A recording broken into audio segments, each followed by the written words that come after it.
So to crack a WPA key, the first thing we're gonna need is to capture the handshake.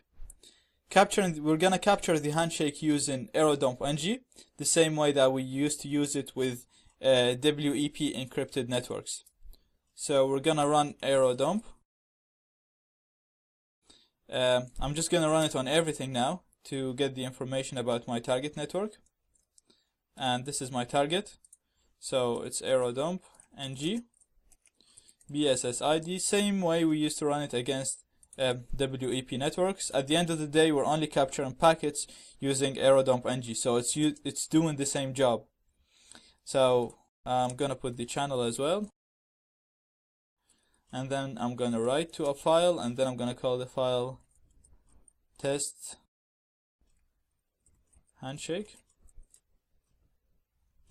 and then I'm gonna put the wireless card with monitor mode. So it's the same command we used to use when we were capturing packets for WEP networks. AeroDump-ng BSSID, we put the target access point. Channel, we put the target channel. Write, we put the name of the file that we're gonna store stuff in, and 10 is our Wi-Fi card with monitor mode. Gonna hit enter, and here we go. So we have our network now. This is a WPA encrypted network, and we have here a client connected to this network. So to capture the handshake, again, we said the handshake packets get sent every time a device connects to the target access point. So now we can just sit down and wait for a device to connect to the network. Once the device connects to the network, we're gonna capture the handshake. Or we can use something that we learned in section 1, which is the deauthentication attack. In the deauthentication attack, we were able to disassociate or disconnect any device from any network that is within our Wi-Fi range. If we do that for a very short period of time, we can disassociate this device from the network for 1 second, and then the device is going to try to connect back to the network automatically, so that even the person who is using the target device is not going to notice that, but his device will actually get disconnected and reconnected so quick that he won't notice it, but we will be able to capture the handshake packets.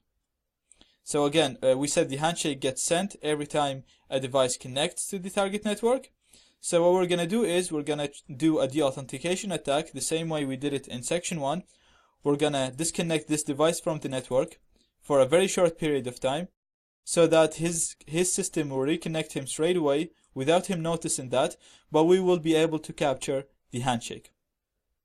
So we're gonna just run a basic deauth attack using AirPlay-ng. We explained this in section 1, and in section 1 we put a very large number of packets when we were disconnecting our target. Now I'm only gonna put a small number, only 4 deauthentication packets. Then we're gonna put the MAC address of the target access point, and then I'm gonna put C to specify the client MAC address, the MAC address of the client that we want to disconnect, and then I'm gonna put my Wi-Fi card name, which is Mon0.